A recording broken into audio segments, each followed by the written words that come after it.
নমস্কার বন্ধুরা, সম্পাস কুকিং আপনাদের স্বাগত। আজকে আমি রান্না করব সজনে শাক। সজনে শাক রান্না করার জন্য এখানে আমি শাকগুলোকে বেছে ধুয়ে ভালো করে পরিষ্কার করে নিয়ে নিয়েছি। চলুন দেখে নেওয়া যাক কীভাবে আমি সজনে শাকটা রান্না করি। কড়াইতে তেল দিয়ে দিয়েছি, তেলটা গরম হয়ে গেছে। দিয়ে দেবো আমি 4 কোয়া রসুন কুচিয়ে নেওয়া, 4টে কাঁচা লঙ্কা কুচিয়ে নেওয়া আর একটা বড় সাইজের পেঁয়াজ কুচিয়ে নেওয়া।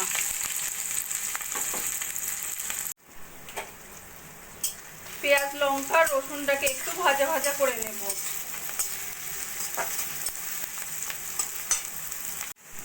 2-3 মিনিট মতো ভাজা ভাজা করে নিয়েছি। এবার দিয়ে দেবো আমি একটা বড় সাইজের আলু ছোট ছোট করে কেটে নেওয়া, সেই আলুটা দিয়ে দেবো। আলু ভালো করে পেঁয়াজের সঙ্গে মিশিয়ে নেব।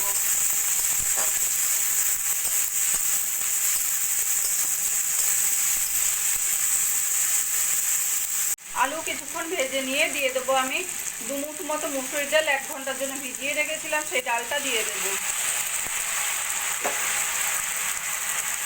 আর দিয়ে দেবো পরিমাণ মতো নুন হলুদ। এবার একটু ভালো করে ভাজা ভাজা করে নেব।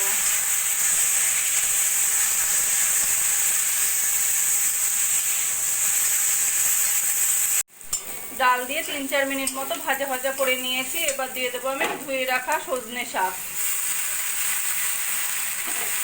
সজনে শাকটা ভালো করে ডাল আলু টালু সব মশলার সঙ্গে মিশিয়ে নেব।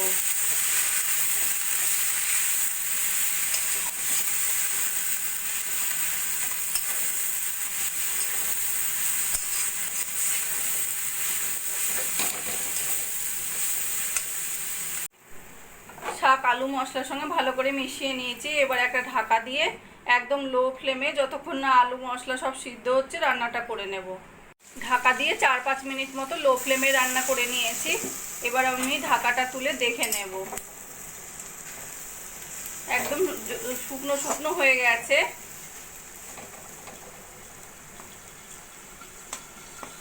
আলুগুলো অনেকটাই সিদ্ধ হয়ে গেছে।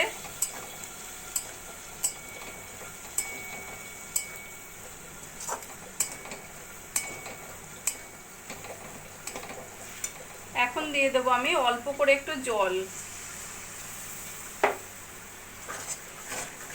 জলটা দিয়ে ভালো করে মিশিয়ে নেব।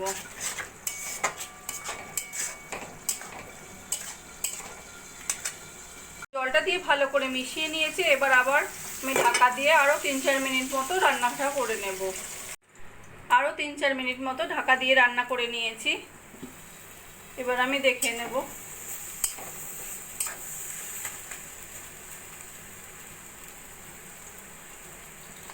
আলু সুন্দর গলে গেছে, শাকটা বেশ সুন্দর মাখা মাখা হয়ে গেছে।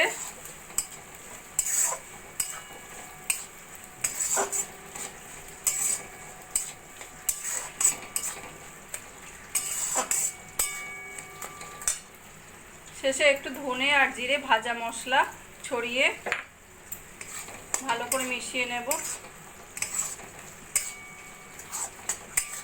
নিয়ে আমি গ্যাসটা বন্ধ করে দেব।